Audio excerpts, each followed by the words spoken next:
Uttar Pradesh CM Yogi Adityanath ఒక great నిర్ణయం తీసుకున్నాడు. సో, ఏంది వచ్చేసి అంటే, వారణాసిలో రోడ్ల మీద ఎవరైనా ఉమ్మి వేయడం, లేకపోతే వెహికల్స్ నుంచి, కార్ల నుంచి బయటికి ఉమ్మి వేయడం, చెత్త పడేయడం లాంటి పనులు చేస్తే 250 నుంచి ₹1000 వరకు ఫైన్ ఏస్తా అని చెప్పి గట్టిగా వార్నింగ్ ఇచ్చినాడు. సో, ఇది చాలా సార్లు మనం చాలా ప్లేస్‌లలో వింటే ఉంటాం. ఫైన్ ఏస్తాం, ఉమ్మితే అది సిగరెట్ తాగితే ఉమ్మేస్తాం.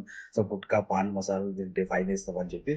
సో, ఏందంటే ఉత్తరప్రదేశ్ సీఎం తీసుకున్న నిర్ణయం ఏంది అంటే, జస్ట్ వార్నింగ్ మాత్రమే కాదు, పబ్లిక్ ఎవరైనా ఉమ్మి వేస్తున్నప్పుడు, ఎవరైనా కార్‌ల నుంచి, వెహికల్స్ నుంచి చెత్త పడేయలాంటివి ఎవరైనా చేస్తున్నప్పుడు, మీ ఫోన్ తోటి క్యాప్చరింగ్ చేసి, ఆ వీడియోనైనా, ఆ ఫోటోనైనా సంబంధించిన గవర్నమెంట్‌కి వాట్సాప్ చేస్తే, ఆ కార్ నంబర్ వాట్సాప్ చేస్తే వాళ్ళకి ఆటోమేటిక్‌గా ఫైన్ పడిపోతా ఉంది అని చెప్పి ఉత్తరప్రదేశ్ సీఎం యోగి ఆదిత్యనాథ్ ఆర్డర్‌లు ఏసినాడు. గట్టిగా ఫిక్స్ అయిపోయినాడు. సో, ఎట్టి పరిస్థితుల్లోనూ ఉత్తరప్రదేశ్ క్లీన్ అండ్ గ్రీన్ సిటీగా ఉండాలి. ఎందుకంటే అయోధ్య రామ మందిరం ప్రపంచంలోనే ఎయిత్ వండర్‌గా రాబోతున్న అయోధ్య రామ మందిరం చుట్టుపక్కల గూడా 15 కిలోమీటర్ల దూరంలో లిక్కర్, మటన్, నాన్ వెజ్ ఇట్లాంటివి ఉండకూడదు అని చెప్పి డిక్లరేషన్ ఇచ్చాడు. సో, యోగి ఆదిత్యనాథ్ ఏదైనా నిర్ణయం తీసుకుంటే దాన్ని ఖచ్చితంగా అమలు చేశాడు. ఎందుకంటే మిగతా సీఎం లాగానే ఏదో జీవోలు పాస్ చేసి, ఆర్డర్‌లు చేసి చెత్త దులుపుకోవడం ద్వారా యోగి ఆదిత్యనాథ్ సీఎం ఏదైనా అనుకున్నాడు అంటే ఖచ్చితంగా ఇంప్లిమెంట్ చేశాడు.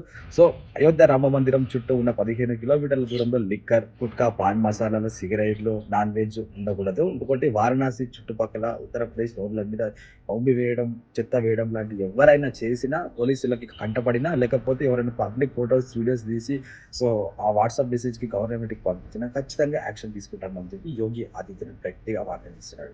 సో, యోగి ఆదిత్యనాథ్ చేస్తున్న ఈ ప్రయత్నానికి కింద మీరు కామెంట్ చేయండి. సో, యోగి ఆదిత్యనాథ్ కరెక్ట్ చేస్తున్నాడా లేదా అని చెప్పి అతనికి కొంచెం లైక్ చేసి కామెంట్ చేయండి.